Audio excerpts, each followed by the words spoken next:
Assalamualaikum warahmatullahi wabarakatuh. Alhamdulillah. Selamat malam para sedulur-sedulur yang saya cintai. Jumpa lagi di kanal YouTube-nya Pak Degun. Oke para sedulur, jadi pasca kemenangan timnas kita, timnas kesayangan kita semua, timnas Garuda atas timnas Arab Saudi ya teman-teman, di GBK kemarin, yang memang menang telak ya, 2-0 tanpa balas.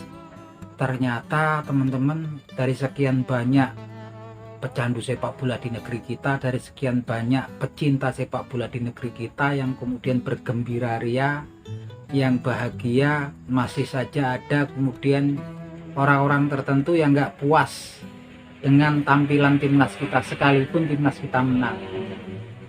Nah memang ada selalu ya, dan salah satunya adalah yang saat ini lagi trending, lagi banyak kemudian dipanggil untuk mengadakan obrolan-obrolan podcast di beberapa stasiun televisi ya, ataupun di beberapa platform media sosial, yaitu Bung Toel ya. Bung Toel ini memang menyikapi bahwasanya sekalipun menang gitu kan dengan Arab Saudi yang notabene itu kalau menurut saya suatu hal yang sangat menakjubkan, yang betul-betul mengagumkan buat saya, gimana enggak gitu kan, selama 15 kali pertemuan terakhir dengan timnas Arab Saudi, kemarin lah waktu bersejarah timnas kita kemudian bisa menang, dan menangnya nggak tanggung-tanggung 2-0 tanpa balas teman-teman. Dan dulu tuh saya dari kecil selalu nonton timnas kita, kayaknya kalau ketemu apalagi kayak kelas Arab Saudi ya nggak ketemu lah, pasti juga mau berharap draw aja susah, karena memang Saudi Arabia, Australia, Jepang yang ada satu grup dengan timnas kita di grup C kualifikasi Piala Dunia 2026 inilah langganan Piala Dunia ya, langganan putaran final Piala Dunia. Nah ini kalau menurut Bung Toel sendiri, sekalipun menang juga sebetulnya yang dia kritisi adalah standar permainan ataupun performanya, yang menurut dia memang Indonesia cuma mengandalkan dari pertama, sekalipun bisa draw sama Australia, kemudian bisa draw sama Saudi Arabia ketika di Riyadh kemarin, bahkan kemarin ketika menang katanya menurut versinya Bung Toel nih sebetulnya timnas kita hanya miskin strategi ya dan taktik, hanya mengandalkan bertahan, parkir bus, dan kemudian mengandalkan counter attack. Nah ini, nah kalau menurut saya apapun itu ya, kalau saya pecandu sepak bola Indonesia, pecinta timnas ya, apapun yang terjadi ya memang itulah adanya gitu kan. Dimana kemudian pemain-pemain kita, pemain-pemain muda sekelas kemudian Justin Hapner, Ivar Jerner, kemudian Marcelino Ferdinand, ini Nathan Juaon, ini kan pemain-pemain muda ya, investasi jangka panjang ya. Kalau kemudian ketemu dengan pemain-pemain yang memang sudah senior seperti dari Arab Saudi ya, itu udah hasil yang sangat maksimal, yang luar biasa, dan mereka masih akan terus berkembang, dan mereka lah investasi yang luar biasa yang memang kemudian ditanamkan oleh PSSI. Ini investasi jangka panjang ya teman-teman. Mereka masih muda banget ini, Rafael Struijk, Ivar Jenner, Justin Hapner, Marcelino Ferdinand, Nathan Juaon. Bayangkan usia mereka masih di kisaran 21 tahun sampai 22 tahun. Artinya sampai 7-8 tahun ke depan masih dipakai terus, dan mereka masih akan berkembang gitu kan. Dan saya juga sebetulnya kalau lihat Bung Toel ini sudah bukan lagi kritik ya. Jadi kalau kritik itu sebetulnya kan gini teman-teman, ketika ada perbaikan yang dikritik harusnya diakui dong gitu kan. Umpamanya saya bilang ke teman-teman, si A kamu kok tampilannya acak-acakan gitu kan, bau badan kamu, mungkin kamu nggak mandi. Tapi kemudian ketika si A sudah rapi, sudah mencukur rambutnya, sudah mandi bersih pakai minyak wangi, ya harus kita akui dong gitu kan, harus kemudian kita kasih apresiasi gitu kan. Karena kalau kemudian cuman mencari-cari seperti itu terus ya, bukan kritik lagi ya, itu sifatnya sebetulnya nanti jatuhnya ke kebencian, ataupun kemudian berusaha untuk menurunkan moral secara keseluruhan gitu kan, dan secara nggak langsung kemudian akan mempengaruhi para pendukung daripada timnas Garuda. Yang jelas kemudian banyak yang bertanya-tanya, malah ke itu kan, ke kita juga tanya-tanya kalau di komen, kenapa kemudian orang-orang seperti Bung T ini kemudian banyak kemudian diundang justru di stasiun-stasiun televisi atau di podcast-podcast di beberapa platform media sosial. Nah inilah kadang-kadang warga kita, orang-orang dari plus 62 ini kadang-kadang nggak tahu ya teman-teman. Jadi itu adalah salah satu kemudian memunculkan tokoh-tokoh seperti itu. Inilah sebetulnya adalah untuk membuat konten video yang sebetulnya ingin memainkan emosi kita, teman-teman. Jadi gini teman-teman, salah satu pergerakan daripada video yang ada di platform media sosial, salah satunya di YouTube, itu sangat bergantung sama yang namanya mesin algoritmanya YouTube. Jadi ketika sebuah video di situ kemudian tampil dan kemudian orang-orang itu nonton terus, mantengin, kemudian mungkin kesal sama yang tokoh yang ada di video tersebut gitu kan. Kemudian kita terpancing menulis komen yang bahkan komen itu yang mungkin buruk terhadap yang ada di video tersebut.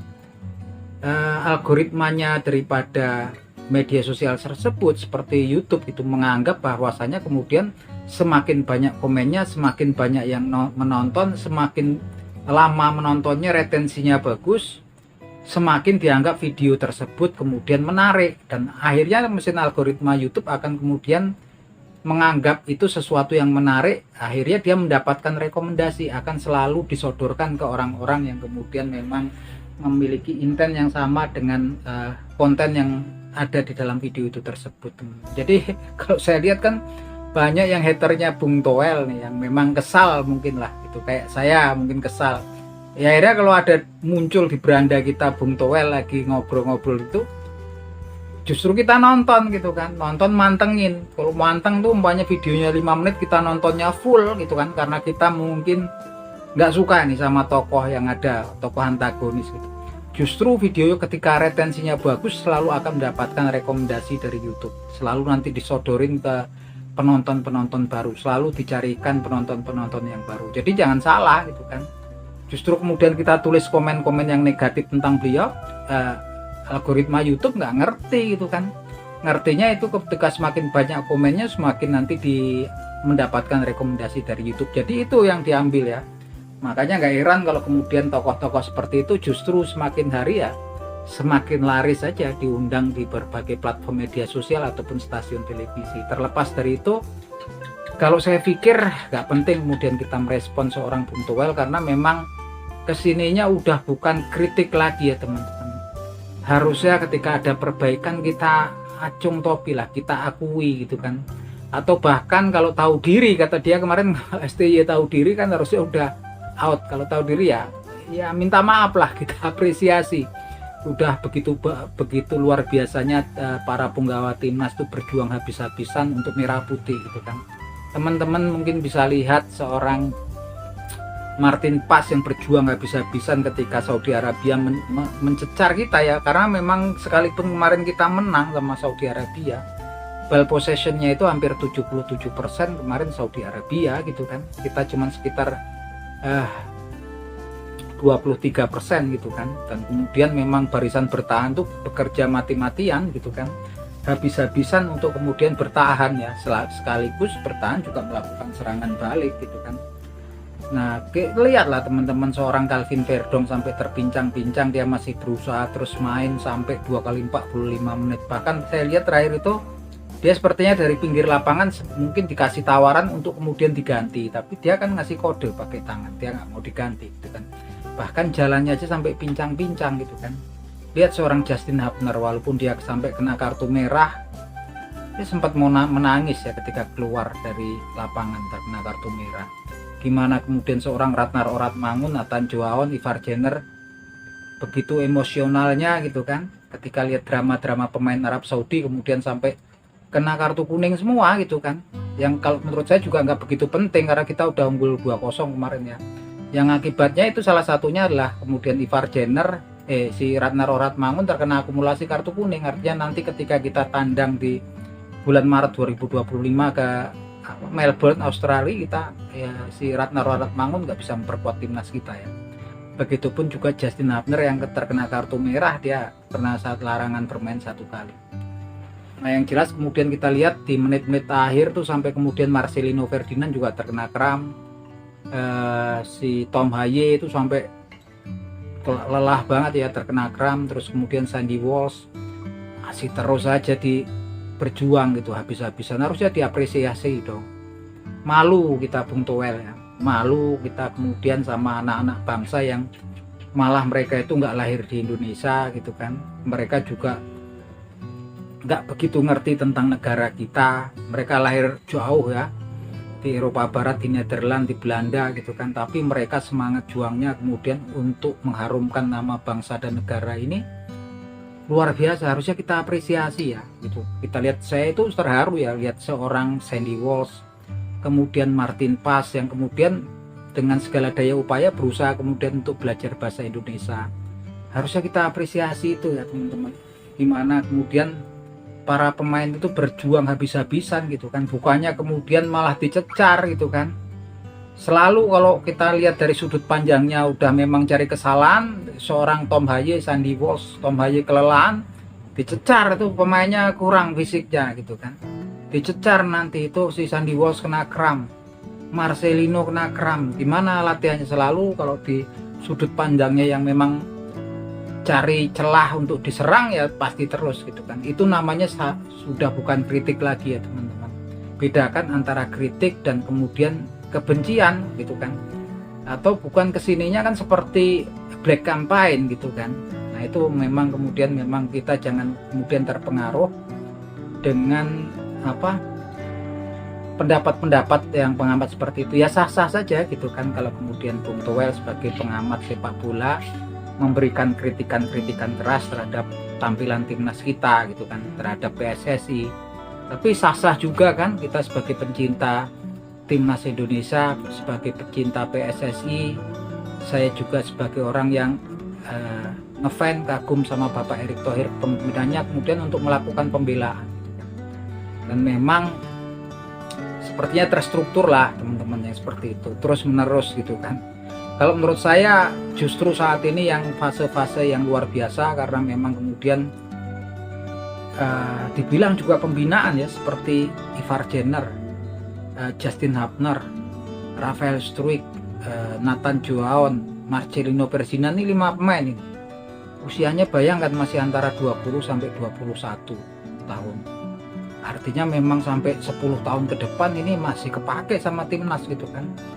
Luar biasa sekali, ini investasi terbaik yang ditanamkan oleh PSSI, tentunya Bapak Erick Thohir, yang memang kita harus dukung, kita harus apresiasi gitu kan. Yang datang muda-muda ini masih perkembangannya luar biasa sekali gitu kan. Artinya memang sampai 10 tahun ke depan masih berkembang dan masih dipakai oleh timnas gitu kan. Nah ini memang kalau kemudian ke depannya saya tetap berharap kemudian Bapak Erick Thohir untuk mendatangkan pemain-pemain lagi yang memang dibutuhkan timnas. Dan saya pikir selain oleh Den Haromeni, saya yakin kemudian pastinya Jairo Ridwol pastinya sangat dibutuhkan oleh timnas kita. Karena memang kita tahu kalau lihat permainan tim-tim Asia sekarang, kemarin saya nonton permainannya Saudi Arabia, even Bahrain, kemudian Australia, Iran. Itu saya lihat Irak, mereka itu kayaknya udah sekarang mainnya main bola modern semua ya. Artinya memang pressing ketat ya. Jadi susah mengembangkan permainan sepak bola itu. Bola build up dari bawah itu susah gitu kan. Dan ini mirip-mirip dengan permainan klub-klub di liga-liga Inggris ya, kayak Arsenal, kemudian Manchester City, Manchester United, Liverpool tuh kayak gitu ya. Ya artinya memang sangat penting kalau kemudian kita ngambil pemain-pemain memang yang jebolan dari liga Inggris. Seperti kalau Jairo Ridwol ini kan memang pengalamannya lama ya, pengalaman lama, salah satunya di Crystal Palace ya. Ini Crystal Palace, ini juga waktu dari kecil saya ngefans tuh kalau nonton Crystal Palace ya. Dulu zamannya ada Ian Wright segala macam. Ini lumayan pastinya pengalamannya ya untuk menghadapi, memang berbagi pengalaman. Dan sekalipun sekarang dia di Royal Antwerp ya teman-teman. Dan syukur-syukur nanti ketika pemain-pemain yang kemudian memperkuat timnas kita itu ketika mau pensiun, mau kemudian menjadi pelatih di negeri kita gitu kan, untuk membagikan pengalaman mereka. Ini investasi terbaik ya dari Bapak Erick Thohir dan PSSI utamanya. Pemain-pemain muda ini saya hitung ada 5 orang, ini luar biasa sekali. Belum di bawah kemudian di under 20 ada seperti Jen Raven gitu kan, Tom Gaypen, Dion Mark, ini wah ini luar biasa ini. Suatu titik di mana mungkin 4-5 tahun ke depan kita sudah bisa mengimbangi lah gitu kan kelas-kelasnya Korea Selatan, kemudian kayak Australia. Ya saya yakin itu, lihat pemain muda kita saat ini. Nah itu aja teman-teman. Jadi kalau muncul yang tokoh-tokoh antagonis kayak gitu, kalau teman-teman semakin mantengin nonton kemudian komen, justru videonya semakin populer, semakin didistribusiin kemana-mana, dicarikan. Kemudian yang namanya rekomendasi itu teman-teman ketika HP-nya mati dihidupin, banyak di YouTube nanti nongol di beranda, udah itu namanya rekomendasi. Dan video-video yang muncul event tokoh antagonis ya, karena memang kemudian salah satu kelebihannya tokoh-tokoh antagonis gitu akan memancing emosi daripada orang-orang yang kemudian memang beroposisi dengan tokoh itu. Biasanya kan kita penasaran nih, orang ini mau ngomongin apa lagi gitu kan, sampai kita nontonnya manteng. Kalau kesal lagi kemudian kita bahkan komen. Justru itu kemudian malah bikin dia semakin populer di mata algoritma YouTube. Nah itu aja teman-teman obrolan kita di malam hari ini. Akhir kata, salam sepak bola.